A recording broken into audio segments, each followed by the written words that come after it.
Frères et sœurs, avec cette célébration, nous recevrons le signe pénitentiel des cendres sur la tête.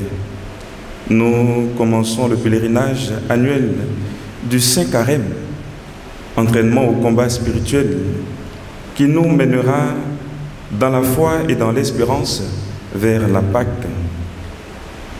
L'Église Mère nous invite à préparer nos cœurs et à ouvrir à la grâce de Dieu pour que nous puissions célébrer dans la joie le triomphe pascal du Christ sur le péché et sur la mort. Et l'Évangile du jour nous rappelle les obligations fondamentales du chrétien pendant ce carême, non seulement en tant que préparation vers un temps liturgique, mais aussi en tant que préparation vers la Pâque éternelle. Si vous voulez vivre comme des justes, évitez d'agir devant les hommes pour vous faire remarquer. Autrement, il n'y a pas de récompense pour vous auprès de votre Père qui est aux cieux. La justice à laquelle Jésus fait allusion ici est celle qui consiste à vivre selon les principes évangéliques, sans pour autant oublier que si notre justice ne surpasse pas celle des scribes et des pharisiens, nous n'entrerons pas dans le royaume des cieux.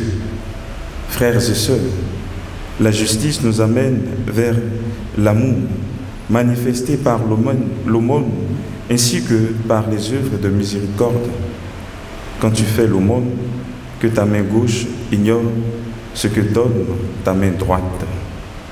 Il ne s'agit pas de cacher les bonnes œuvres, mais de ne pas penser à la louange humaine en les faisant, ne souhaiter aucun autre bien que la récompense éternelle.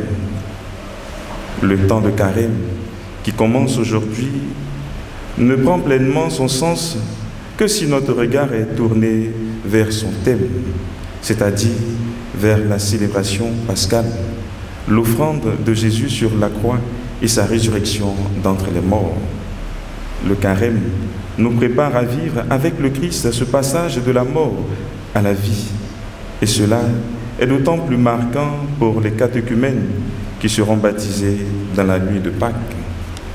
Mourir pour vivre encore plus intensément, voilà ce que nous proposent ces jours de jeûne, de prière et de partage. Combien plus nous serons prêts à mourir si nous savons qu'une vie en surabondance nous est promise.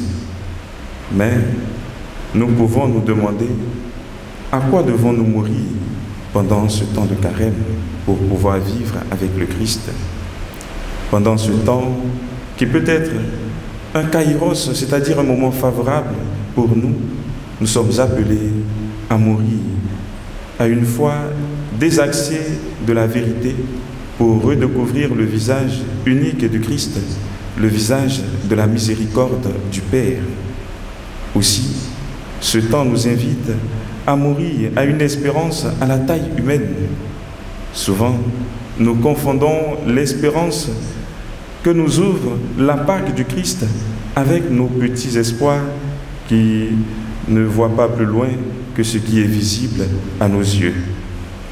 L'espérance chrétienne n'a pas d'autre objet que la plénitude du ciel. Elle est une force baptismale qui nous permet de traverser les épreuves de la vie.